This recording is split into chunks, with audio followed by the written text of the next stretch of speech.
is yet another Monday where you get to tune in to Hope TV Newswatch. A very good evening to you and welcome to the broadcast.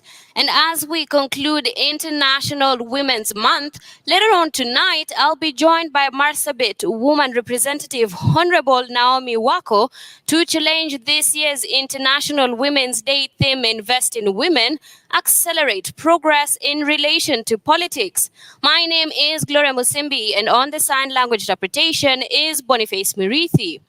Now, Winfrida Mokaya Boyani has taken the oath of office as the new Chief Registrar of the Judiciary. Boyani is replacing Anne Amadi, whose 10-year term came to an end in January 2024. She becomes Kenya's third Chief Registrar, and Boyani will serve for a 5-year term as the Chief Administrator and Accounting Officer of the Judiciary, and will also be the Secretary to the Judicial Service Commission and Secretary to the National Council on Administration of Justice. Our very own Kennedy Kimani begins the bulletin with that report.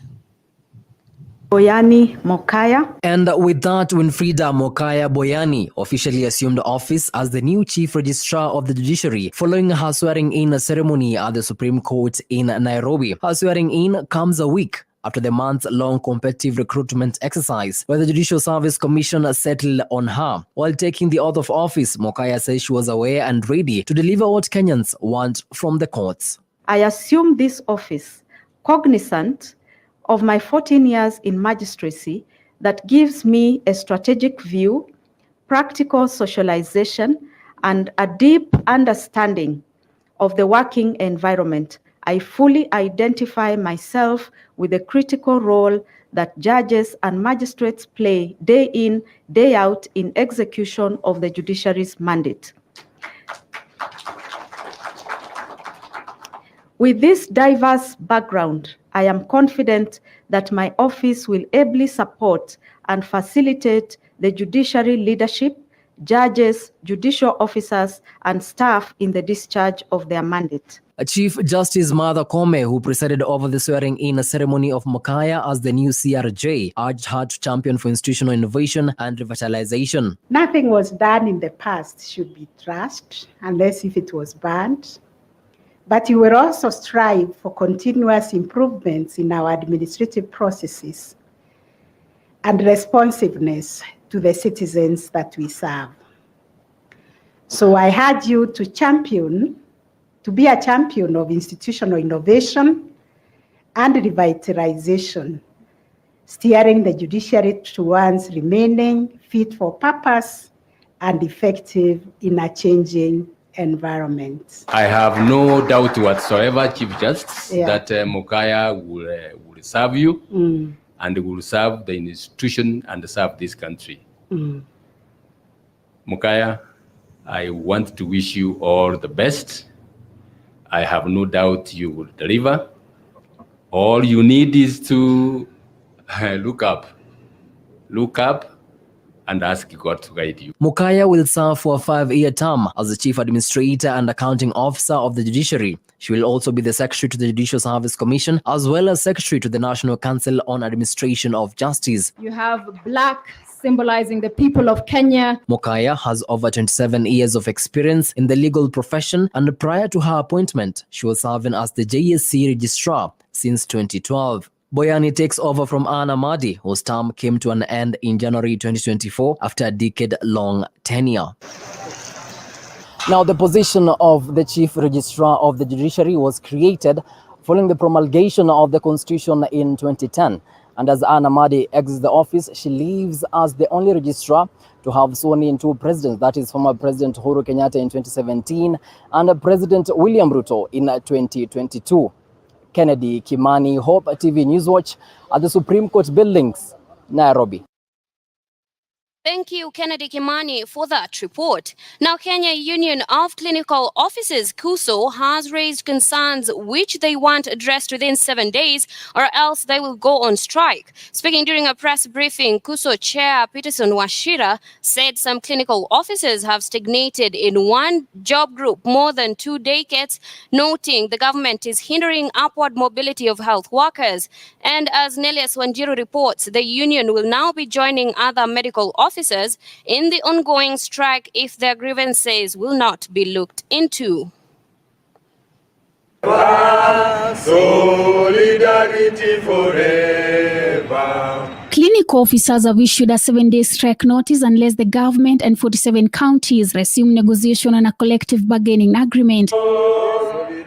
Kenya Union of Clinic Officers KUSO is demanding that promotion of its members be fast-tracked and that clinic officers be included in primary network committees. In a statement, the Union Secretary General George Gibore said some of the grievances include delayed salary disbursement, no promotion for long-serving officers, intern discrimination, among others. Kama chama tumeweza kuungana, tukaweza kuitana, tukasema hatuwezi kuwa tutavumilia shida ambazo pia zinaweza kusababisha wagonjwa wetu wale ambao wanahitaji huduma zetu kwenda wasipate huduma zile za afya ambazo zinahitajika. Basi tuko hapa kutamka kwamba tutaenda kwenye mgomo siku 7 zijazo iwapo hawatakuwa wamehakikisha kwamba wametii sheria order ile ambayo ilitolewa na court, na tuweze kuhakikisha kwamba tumesign CBA. The union said they are further shocked by the recent move made by the Salary and Remuneration Commission SRC to exclude the benefit payable to them in public sector. They added the government has been taking them for a ride and this must come to an end. It's unfortunate that there is nothing that we raised in the petition has been addressed in the last 14 days. And therefore, last week we engaged our members across the country.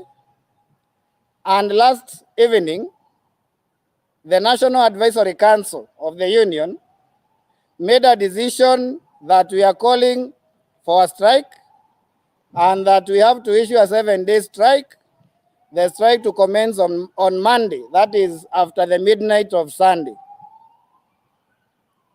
The most unfortunate thing about this is that we have given the government enough time. We have tried diplomacy. We have followed the law. Despite the court giving an order for the government through the Ministry of Health to hold dialogue with the medical officers, the officers noted that this has never happened and has led to the suffering of many Kenyans in public hospitals due to lack of medical services that have been occasioned by the national-wide strike. Kazi ya SRC ni kusimamia mishahara ya wale ambao wanaitwa state officers. Waweze kuratibisha hiyo. Hawa intern ni nani kwao kisheria? They are not state officers na wao si waajiriwa direct wa serikali wale ambao wanatajwa kikatiba, wao waweze kuratibishwa chini ya mishahara. Basi tumesema kwamba hiyo wasipotii yale ambayo yameratibishwa ama yamepitishwa na Public Service Commission, basi tutaenda kwenye mgomo. La mwisho, tuko na wale ambao waliandikwa katika mkataba mifupi UHC, hawajaweza kuwekwa katika kandarasi za kudumu kama vile ambavyo imekubalika ama tumeweza kunegotiate na wao. The disagreements between the national government and the medical officers is still going on, and many Kenyans are still suffering, especially those who get their services in public hospitals. The big question being, when will the long-lasting solution be found, and who is going to find it and how? Reporting for TV Newswatch, my name is Nelias Wanchir. And 14 distilleries manufacturing toxic killer brews have been reportedly closed and their production infrastructure destroyed. This as 12,150 premises which were operating across the 47 counties without licenses and 6,500 others which were licensed contrary to national law on proximity to learning institutions have also been shut down. Speaking in Homa Bay County, Interior Cabinet Secretary Kithure Kindiki commended efforts by the Homa Bay County Security and Intelligence Committee to curb illicit alcohol, narcotic drugs and psychotropic substances contributing significantly to the national efforts. Our very own Brian Mugambi with the report. We have been able to shut down 6,500 premises which were operating with licenses, but contrary to the Alcoholic Drinks Control Act, which is national law and which is superior than the county laws by virtue of our constitution. The crackdown on illicit brews, which began at the beginning of this month, has seen an intensified war leading to the closure of 12,150 premises that have been operational across the 47 counties without licenses. In a security review meeting with the County Security and Intelligence Committee, CSIC of Migori, Interior Cabinet Secretary Kithure Kindiki commended the CSIC for good progress on the ongoing nationwide enforcement program against illicit brew, narcotic drugs, and psychotropic substances. What these poisonous drinks, unhealthy drinks, drugs, and substances are doing is that they are destroying the best of our population. He has further revealed that currently 3,000 rolls of bang have been seized, 106 suspects arrested and arraigned, 378 raids on illicit alcohol conducted, 7 chemists and 5 agrovets closed. We have also closed quite a number of agrovets and chemists, some of which were operating outside the law, and we are working very closely with the Pharmacy and Poisons Board, which is the regulator of that industry. We are also working with the veterinary department because we have had to close a number of agrovet stores which were operating without licenses, and some of them were being used to sell animal drugs or veterinary drugs, which some of them are being used to concoct. Kindiki has meanwhile ordered the closure of all artisanal mining activities and unlicensed commercial mining in the county due to the increased deaths of miners, 2 of whom were reported dead last week and 4 2 months ago. And while assessing progress of the Kisii prison relocation process, CS Kindiki revealed that the government will relocate the prison from the town center to an alternative site outside Kisii town to allow proper planning to accommodate other strategic national and county governments projects suitable for the location center. As you are aware, the government has decided to relocate the Kisii prison from here to another site, so that to give room for the expansion of our town. While in Nyamira County, the Interior Cabinet Secretary revealed that the government will upscale the presence of the anti-stock theft unit of the National Police Service so as to stamp out livestock theft in the region. Similar deliberations are ongoing in Migori, whereby the Migori CSIC has also been directed to liaise with its Narok County counterpart so as to resolve land disputes and livestock theft in the region. Reporting for Newswatch, I am Brian Mugambi. Elsewhere, Eldoret Catholic Diocese Bishop Dominic Kimengich has questioned the political leaders' commitment to address insecurity within the Kerio Valley region. Bishop Kimengich pointed out that Kerio Valley is a small area that should have been easy to sort out the insecurity concerns had all the leaders worked together. The cleric has said it was unacceptable for the bandits to continue roaming the region and disrupt livelihoods while leaders make no effort to find a solution. He noted that as a church, they are ready to team up with other like-minded individuals and organizations to help address the issue that has been going on for decades.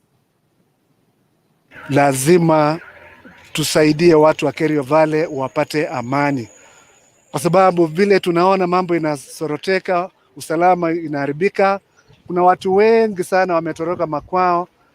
Kwa hiyo tunasema wiki takatifu tungependa iwe ni wakati wa kuombea amani Kerio Valley, na kuomba hayo mambo tuweze kuikamilisha, ikamilike, imalizwe, kwa sababu sisi ni nchi moja, sisi ni wana Kenya, na tuko na serikali, tuko na wanasiasa, tuko na kila kitu. Mbona tusikae chini na kutatua hii shida ya Kerio Valley kwa tutatue kabisa. Jambo la kushangaza ni kwamba why are our leaders not sitting down? Why isn't there that effort to have dialogue, to bring all of the people together? These are very small area. We are only dealing with 3 counties. We are dealing with Elgeyo Marakwet, West Pokot, and Baringo. And we have governors, we have senators, we have MPs, we have MCAs. Where is the problem? Can very few people really defeat the government of Kenya? Can we have some few people there, even we call them bandits? But how comes that they are roaming everywhere, destroying life? Can we not do something once and for all? And further afield, several supporters of opposition leader and Senegal's presidential candidate Bassirou Diomaye Faye have taken to the streets of the capital Dakar in celebration as results from Sunday's vote showed the opposition contender in the lead. The celebrations come as at least 5 of the 17 candidates in the race issued statements congratulating Faye on what they called his victory. Official results, however, have not yet been announced. His main opponent, Amadou Ba, says he is certain of at least qualifying for the second round, saying the celebrations were premature. Millions of citizens in Senegal took place in Sunday's vote to elect the country's 5th president, and it followed 3 years of unprecedented political turbulence that sparked violent anti-government protests and bolstered support for the opposition.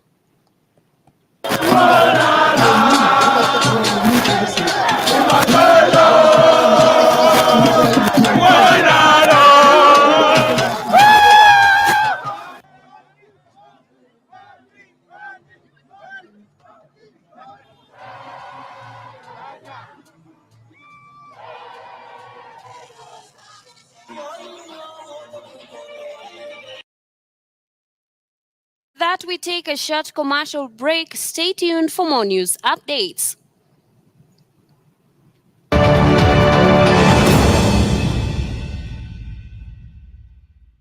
In order to keep hope alive in the airwaves, Hope Media has a couple of initiatives. Friends of Hope. Friends of Hope is you and I forming a team of well-wishers and volunteers who give in cash and kind to support in spreading the gospel at Hope Media. Currently, Hope Media is running a campaign under Friends of Hope dubbed 100 for 1. Through the campaign, Hope Media is asking Hope FM and Hope TV listeners and viewers to give just 100 shillings in order to reach one more soul with the message of hope and the gospel. Engage with us on our social media platforms at Hope FM Live and at Hope TV Kenya. Kuwa rafiki mso leo. Thank you for choosing Hope TV, the channel that brings you hope, entertainment, and inspiration. We value you and would like to serve you better. Talk to us by scanning this QR code on your screen or go to our social media page at Hope TV Kenya and click on the survey link by the name Hope TV Survey. It will just take a few minutes but means the world to us. We value your feedback. Hope TV, look and live.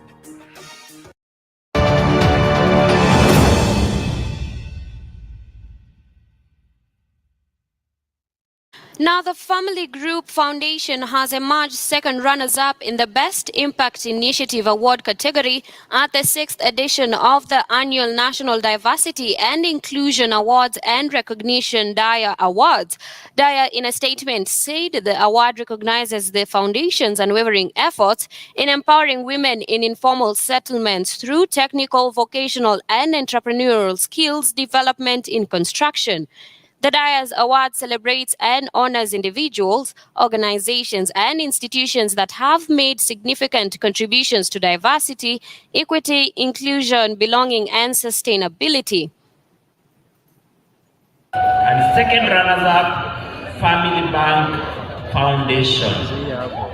This award that we have received today as Family Group Foundation is a recognition and a call for action to create endless possibilities for young women through the employability skills that we provide them to be able to enhance and transform their lives.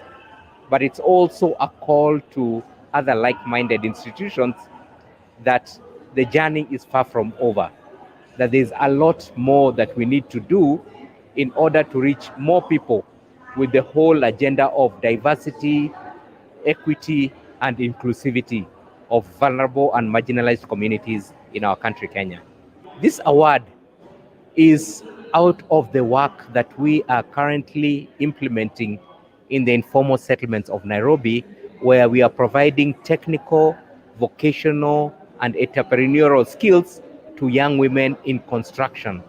We are giving them technical training, we are giving them toolkits, and we are linking them to job opportunities within the construction sector so that they can enhance their lives, enhance their livelihoods, and improve themselves as individuals. So that's the pride we have in this award.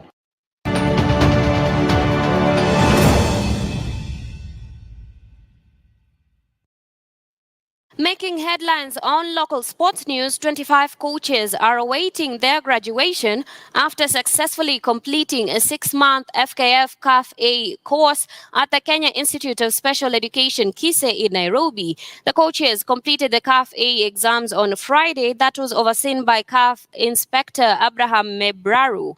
Harambee Starlets head coach Beldin Odemba is part of the 25 elite tacticians who embarked on their CAF A coaching course organized by the Football Kenya Federation FKF. The coaching course represents the second highest level of certification ordered by CAF, with the prestigious CAF Pro license standing as the highest attainable certification on the continent. I've been a great beneficiary of these programs from the Football Kenya Federation, starting from the CAF D license up to the A license. It has been a journey, and each and every level there is something that we pick. Every day we learn and learn and learn, because at the end of the day, we are not just supposed to develop the technical part of the player, but also we have to improve their life skills. The tactical part, the players have to understand. We have to do the psychology part of it. So at the end of the day, we have managed to get skills that will help us develop players holistically, players who can compete at national team levels, both the women and the men's teams. So this is something that we embrace, and we really thank the Federation for their efforts. Indeed, like I said earlier, it's not easy. Were it not for this federation, then I don't think we could have been here. But in terms of capacity building, they have really done a great job through our TD. I think, and I believe that the future is bright for our Kenyan football. So far so good, naweza sema. It's been 6 months of thorough working, and vitu tumesoma na believe ita change face ya football Kenya, because there's a lot to combine. It's not only football but there's a lot to combine in order to get a good performance. Actually, we've done this for 6 months. It hasn't been easy. First of all, when they announced that we are going to have a cafe, we did our applications, and then the education office from the federation went through, I believe, the previous results that we had done in the past licenses, and they picked the best. Actually, they were picking the first top 5 in each class. We had 2 classes, and then, of course, there are so many other considerations that they put through. Elsewhere, LG Electronics East Africa has announced a new 1-year sponsorship renewal for the prestigious Sports Personality of the Month Award SPOM, covering during the period of January to December 2024. This marks the 9th year that the electronics manufacturer is partnering with the Sports Journalists Association of Kenya, SJAK, the organization that runs the monthly award. During the official signing of the 2024 contract, LG's managing director for East Africa, Dong Won Lee, underscored the objective of the partnership, which he noted has contributed to the growth of sports across the country. We are therefore investing 3.5 million Kenya shilling and banking on SJAK support to drive our objective of supporting the growth of local sports. And we look forward to another successful year of the celebrating excellence in sports and rewarding deserving the sports personality. We are looking forward to a more working relationship with you, LG. We've come a long way, and we also plan to make better our relationship, to give you value for money, Mr. MD. This year, it's a sporting year. We have so many events. I'm sure it's going to be a cutthroat competition for the panelists, but we have a very good panel who are up to the task. So we expect the awards to be very competitive, and I'm sure you'll get value for your money. We hope we can also go into CSR and make it even better. And with that, we take a short commercial break. And when we resume, I'll be joined by Marsabit Woman Representative Honorable Canon Naomi Wako-Jilo for an interactive and informative interview to delve deep into the future of women in governance in Kenya in relation to this year's IWD theme, Invest in Women, Accelerate Progress.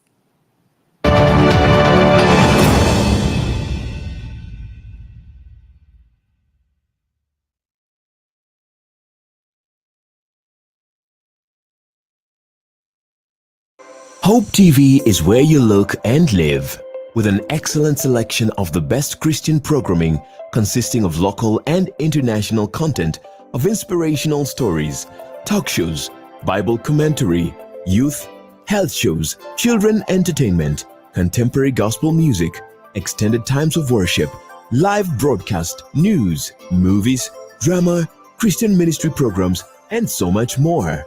Hope TV is another quality service from Christ is the Answer Ministries with over 45% of authentic and credible local content every week. Hope TV is a sister station to Hope FM, Kenya's leading Christian radio station with footprints across the country. Tune in to Hope TV, where you look and live. Thank you for choosing Hope TV, the channel that brings you hope, entertainment, and inspiration. We value you and would like to serve you better. Talk to us by scanning this QR code on your screen or go to our social media page at Hope TV Kenya and click on the survey link by the name Hope TV Survey. It will just take a few minutes but means the world to us. We value your feedback. Hope TV, look and live.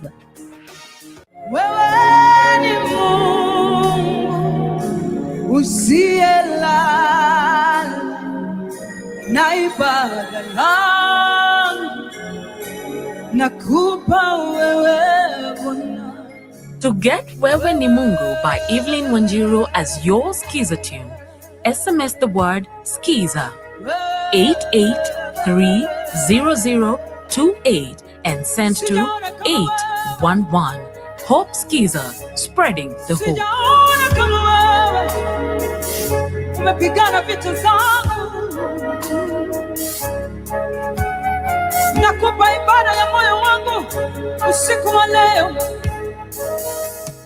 In order to keep hope alive in the airwaves, Hope Media has a couple of initiatives. Friends of Hope. Friends of Hope is you and I forming a team of well-wishers and volunteers who give in cash and kind to support in spreading the gospel at Hope Media. Currently, Hope Media is running a campaign under Friends of Hope dubbed 100 for 1. Through the campaign, Hope Media is asking Hope FM and Hope TV listeners and viewers to give just 100 shillings in order to reach one more soul with the message of hope and the gospel. Engage with us on our social media platforms at Hope FM Live and at Hope TV Kenya. Kuwa rafiki mso leo.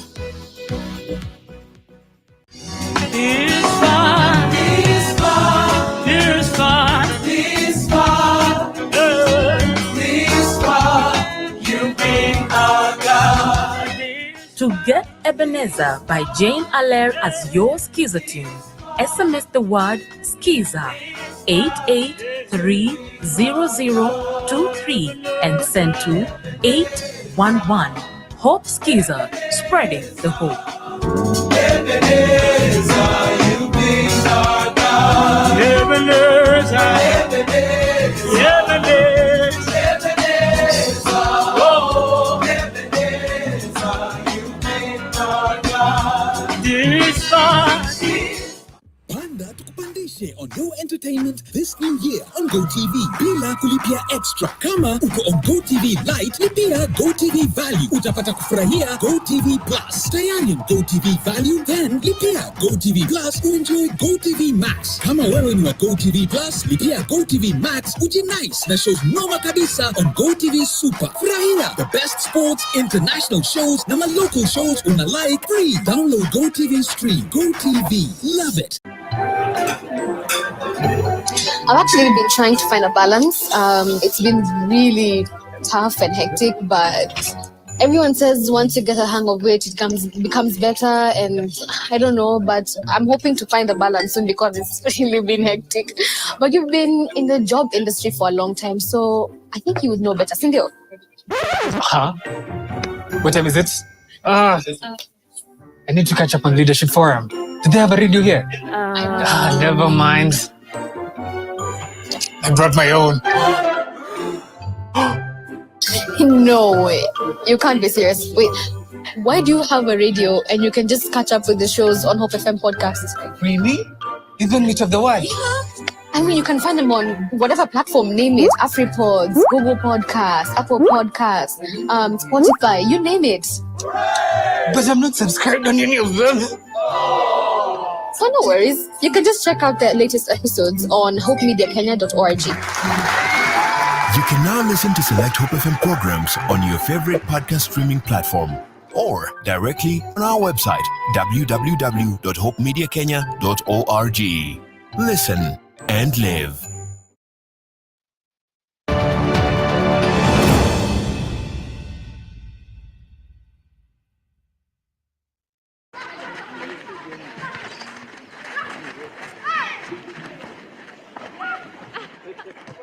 A group of teachers in Nairobi has established Anne's Math Club, a mathematics club dedicated to simplifying mathematics and fostering greater engagement in STEM courses among students. The club operates both in person and online, offering both lessons and extracurricular activities for students in primary and high schools. With the core objective of creating a positive societal contribution, the club, led by Anne Nyakinywa, seeks to ignite enthusiasm for STEM education and promote its adoption among students.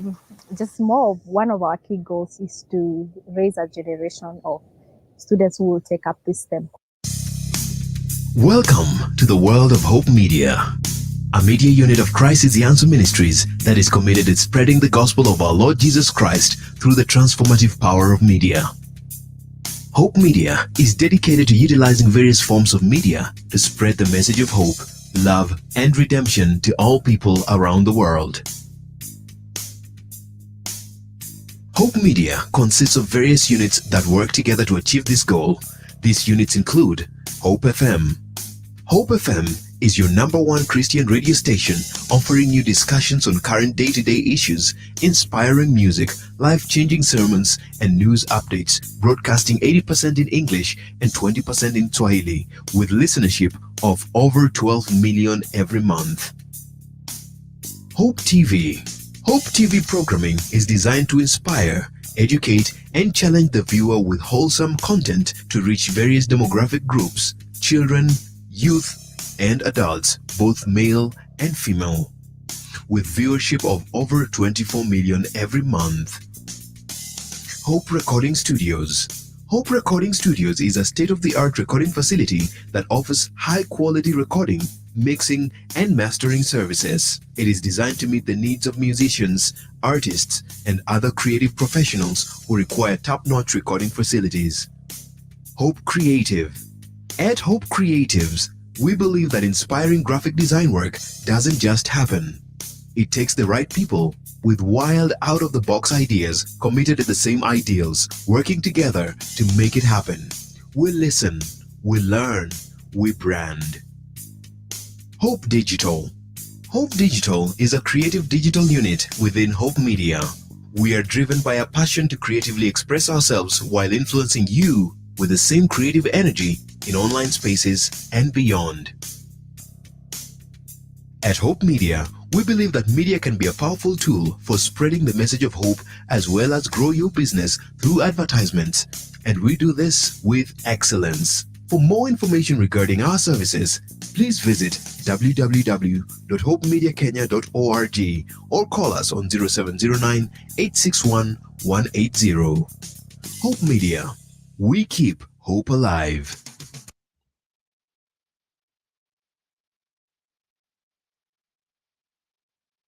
So this part. Aya, I'm not go TV stream. It's free.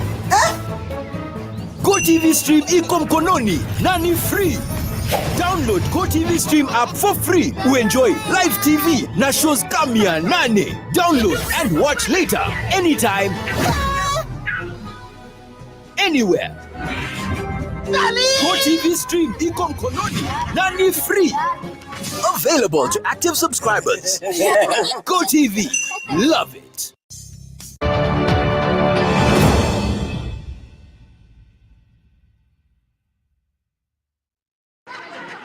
Welcome back to the broadcast. And as we come to the end of Women's History Month, I am joined by woman representative of Marsabit County, Honorable Canon Naomi Wako Jilo, to just delve deep into this year's International Women's Day theme, Invest in Women, Accelerate Progress, but in relation to women in politics.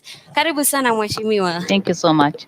It is a privilege to have you, and maybe you can give a brief introduction so that at least our audience can get to warm up to your vision. Thank you, Gloria, for inviting me. I'm glad to be with you and also to connect with our citizens, and especially in matters to do with women in governance and women leadership. As you know very well, that in this country, women have taken that very seriously. Yeah. And Kenya Kwanza government is also giving it a lot of attention. That is giving all the women a lot of hope.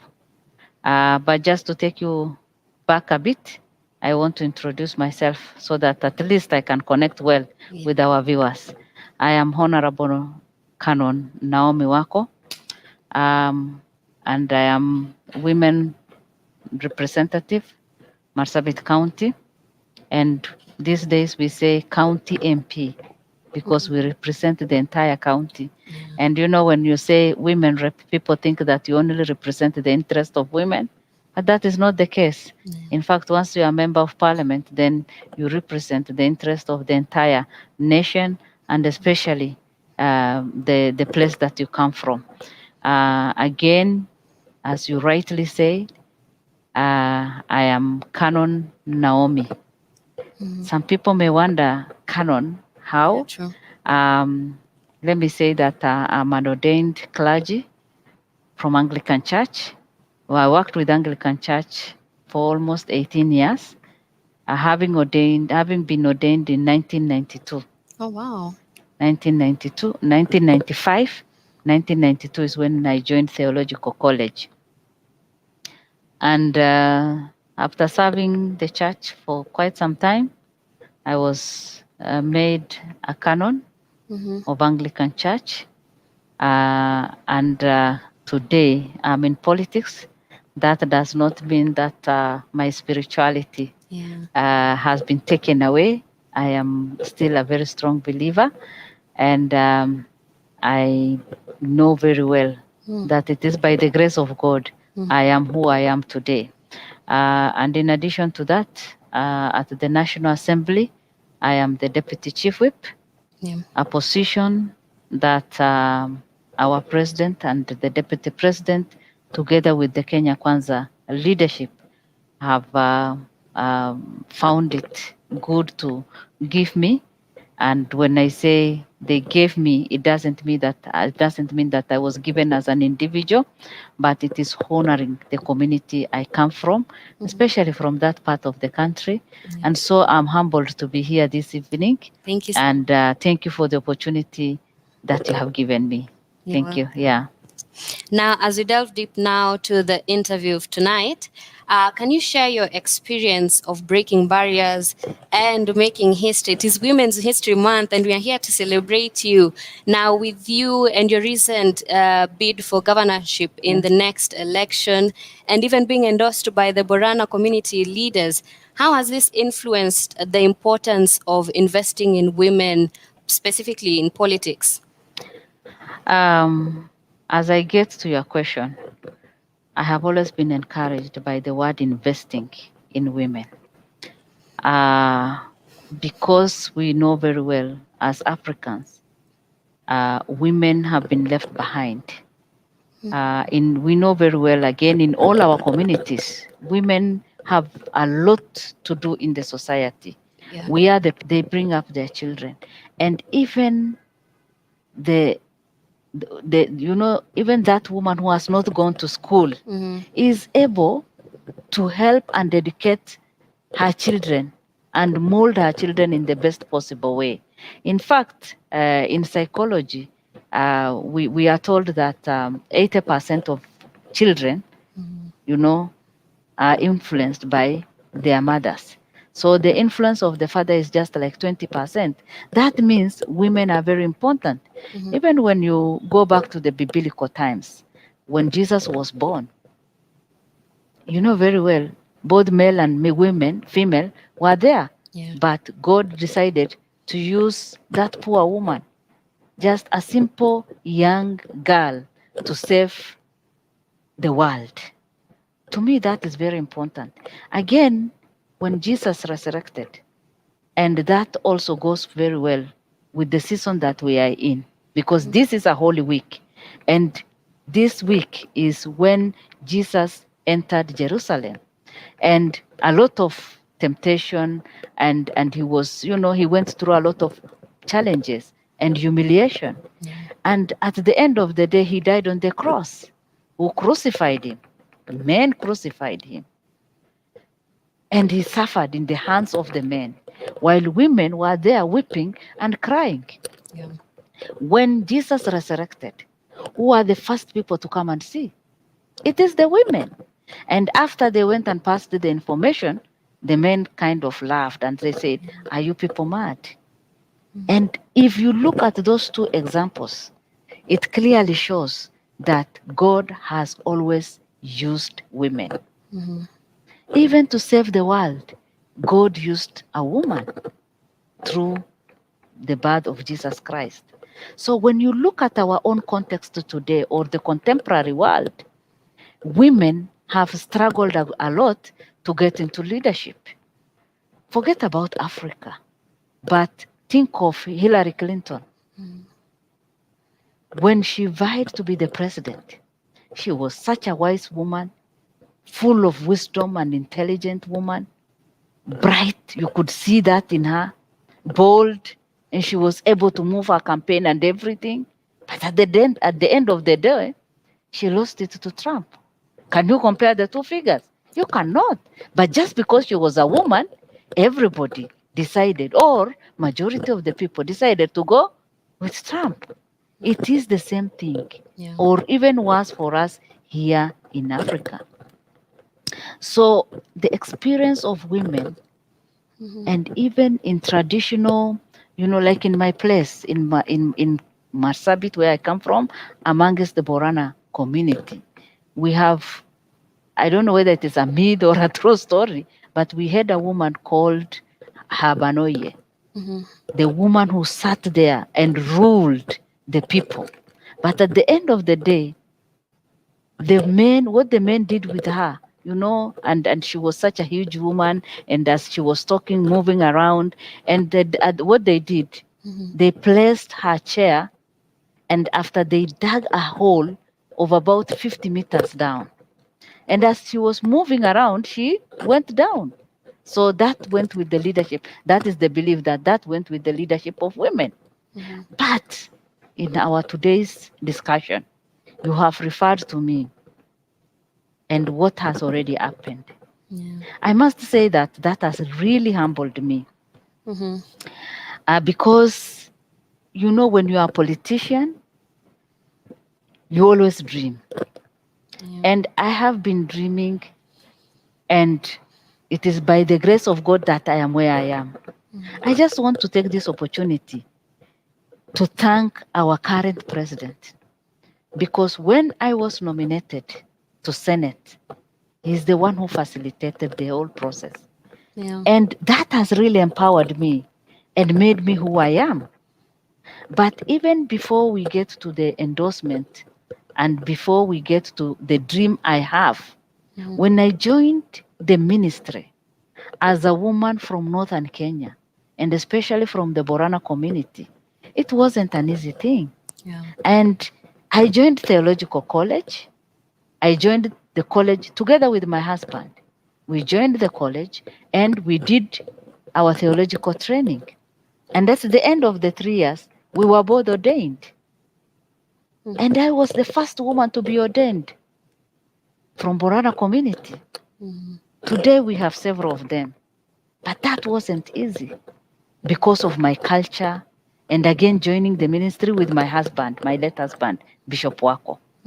But we were there to hold each other's hand, encourage each other, serve the Lord, and preach the gospel.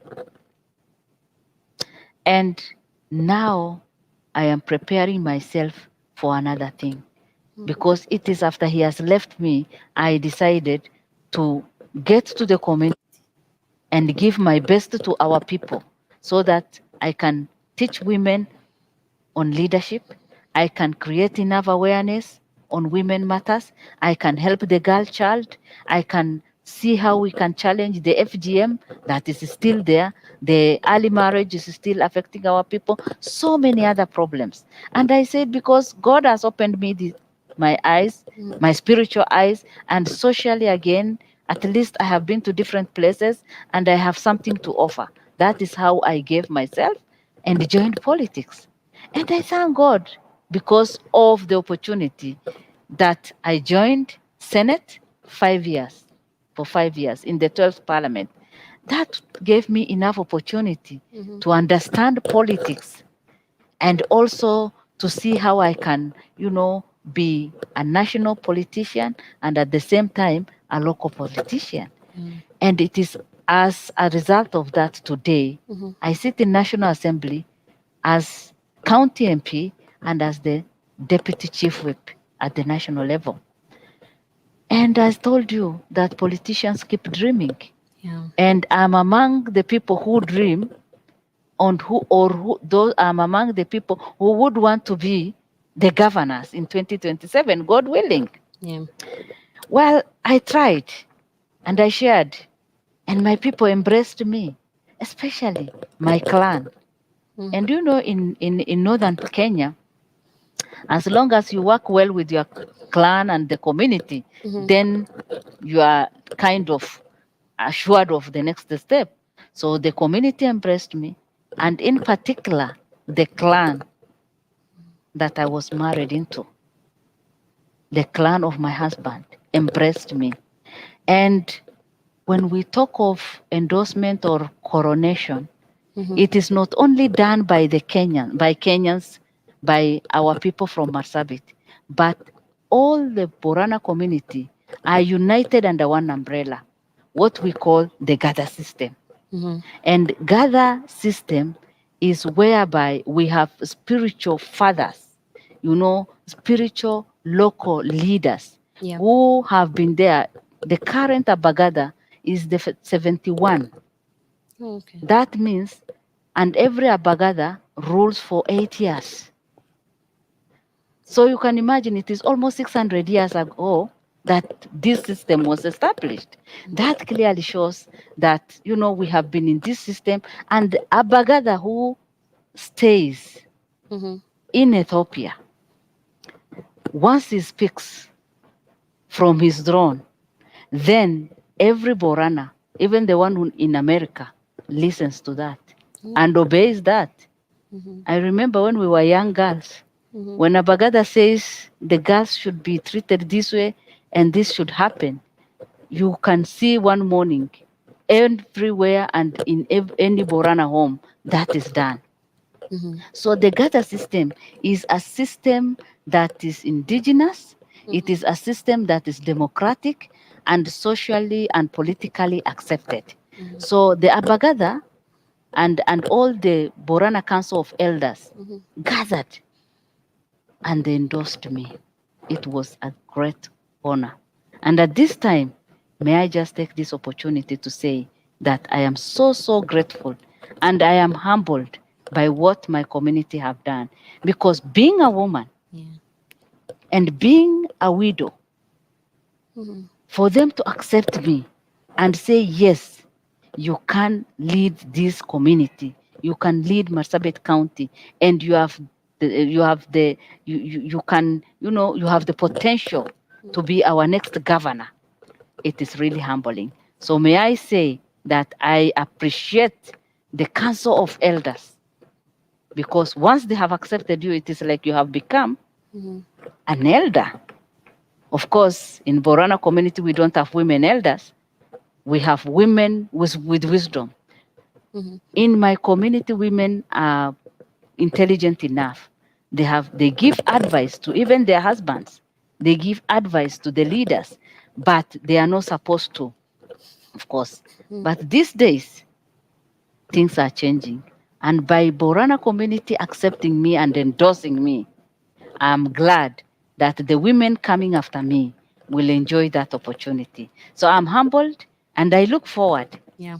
Because in 3 years' time, what they have done, the seed they have planted will be reaped and people will be happy to harvest that opportunity of having a woman leader. So investing, they have already invested in me, and investing in a woman is the great thing, is one great thing that one can do.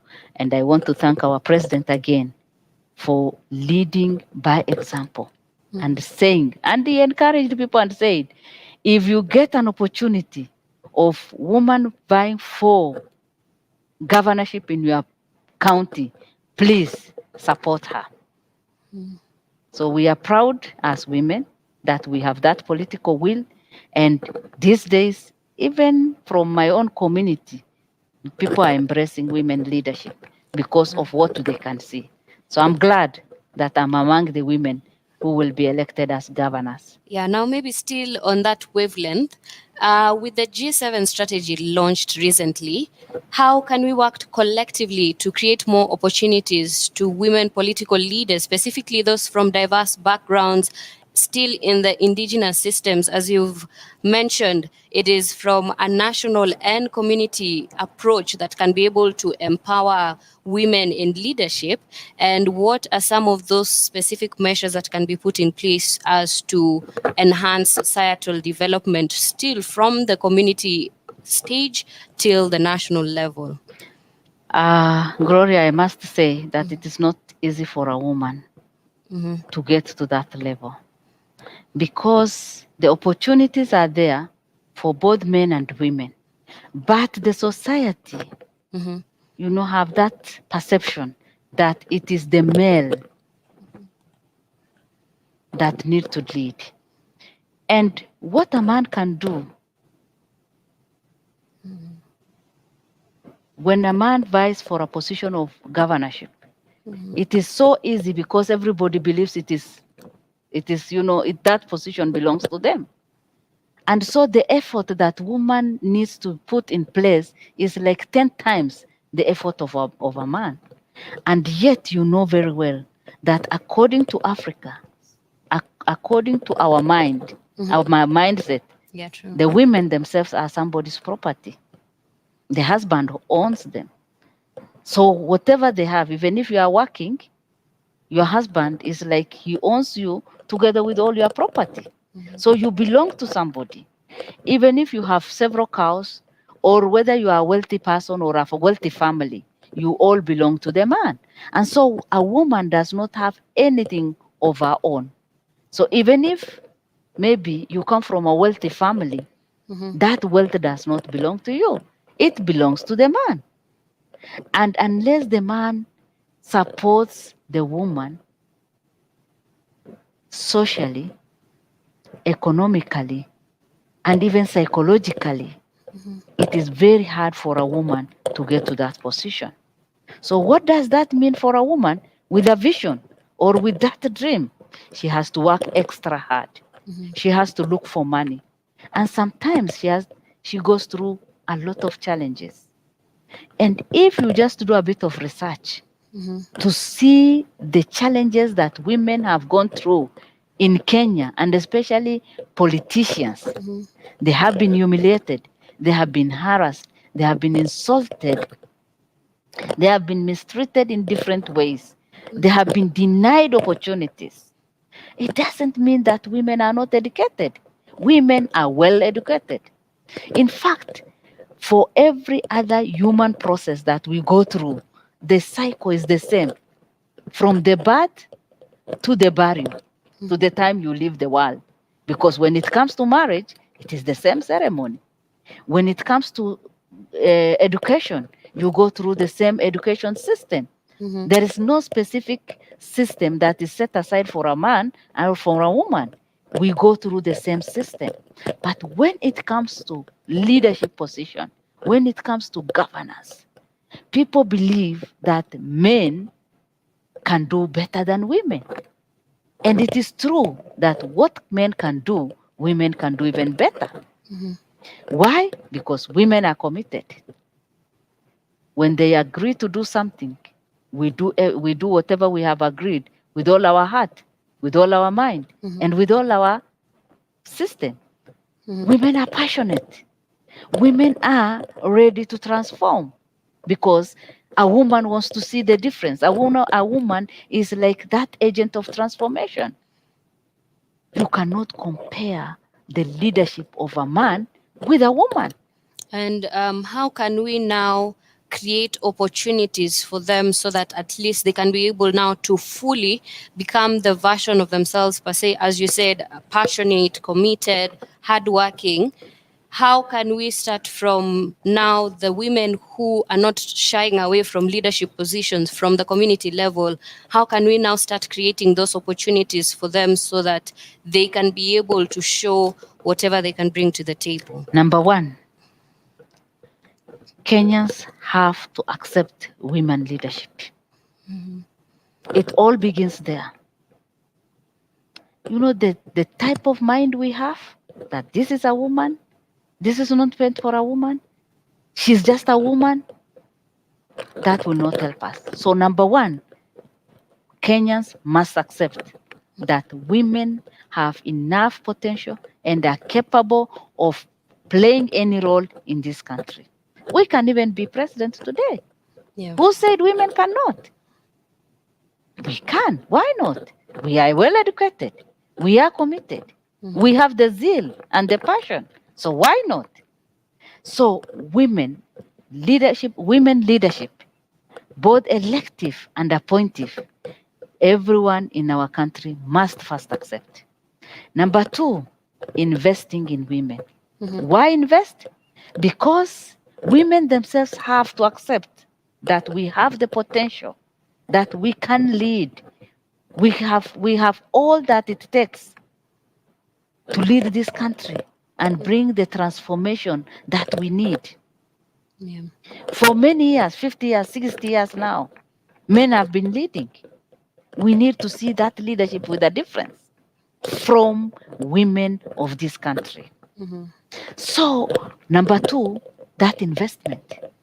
The government must invest so that we create enough awareness, so that we motivate those women at the grassroots level, tell them their potential, create enough awareness so that they realize that, yes, they can do beyond their imagination. And then the other thing is to make sure that we come up with policies that favor women. Yeah. Political parties must do that seriously, because unless we do it, no one will do it. So the political parties must have the intention of having women in place from the nomination. Like now, for me, I'm saying I want to be the governor, and I mean it. I'm already investing. Yeah, true. I'm already giving it a lot of attention. I'm already giving it a lot of my resources, and I'm ready to go for the nomination. Yeah. And we know very well that men can do their own things and say give the certificate. No, let us go to the nomination. Let the parties give women enough opportunity. We don't want to be favored. Why should we be favored? Let us be there. Let us what women want is just the opportunity.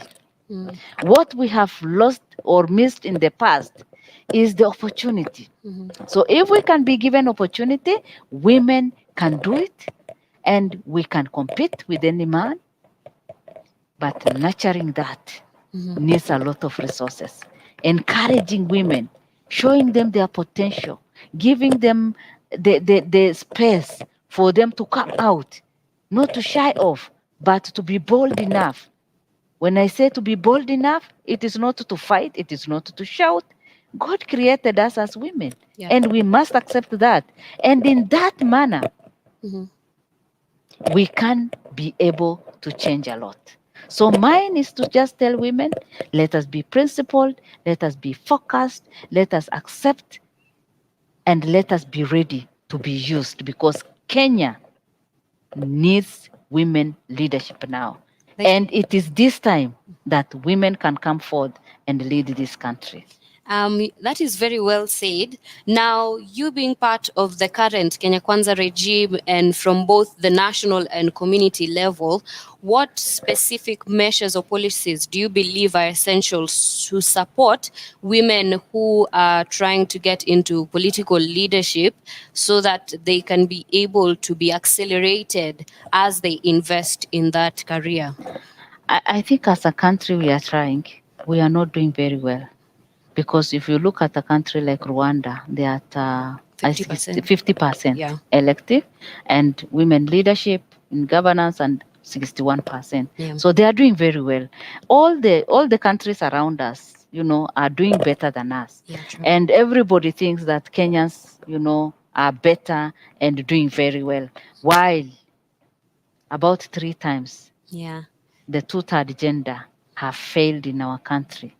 But today, we have some hope because our president himself Mm. is leading, and he has given that responsibility Mhm. to the members of parliament so that we can, for the first time, make sure that we put that in our constitution.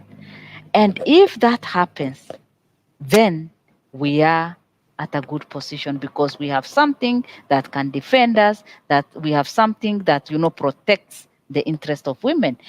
And Kenya Kwanza government, for the first time, imagine of the number of CSS we have, Yeah, true. more than 8. Look at the PSS, we have more than 12, more than 10, around 12. And in particular, the president has one particular woman advising him on women matters. Yeah. And that does not say gender, on women matters. That means our government has a special place for women and growing women. So if that is already happening, what we need to put in place are the policies. At the county level, Mhm. we have, through the nomination of the MCS, we have good representation. When it comes to appointive positions, ambassadors, Mhm. the number of ambassadors we just approved the other day, we have good number of women. The new names, the new the new people who have been nominated, Yeah, true. and the names that have just come to parliament, the names were read on Thursday evening. Mhm. To us, women are still there. And look at the number of directors, those women who will be CASs. Mhm. Our government is really working very hard, Yes. but we are not yet there. And that is why women leaders like me and other women who are in influential positions Mhm. can now work together, hold each other's hand, and bring that dream through. Because if our population, the women population in our country is 50, 51, Yeah. yeah, we are more than, we are leading in that. So we are more than men. The young people are also there, and young people will always support their mothers. Yes. So they will always support women. So mine is just to say that as women leaders, we need to have all the policies in place. Mhm. We already have policies. The only problem is the implementation. Yeah, the implementation. We have good policies in place. But once the two-third gender is passed, then women of this country will be at a better position. And I am 100% sure once we get that opportunity and bring all the women Mhm. into different positions, this country Mhm. will get out of even the challenges we are in today, because women are focused, they are effective, they are passionate, they are accountable. And women, just as they carry their babies and grow them up, they will grow this country to another level. Yeah, thank you so much for that response. Now, as a woman both in church governance and political governance, what message would you like to give to our viewers or women who are trying to get into leadership positions, be it in different aspects and sectors in the country and even globally? What is a word of encouragement that you can give to them just to give them empowerment or encouragement to take up that role and not shy away from it? My first message is to all women, to the great women of this nation. We have done a lot for our nation. We are the people who pray for our nation. We are the people who give birth and bring up our children. We are the people who always stand there and work very hard for this nation to succeed.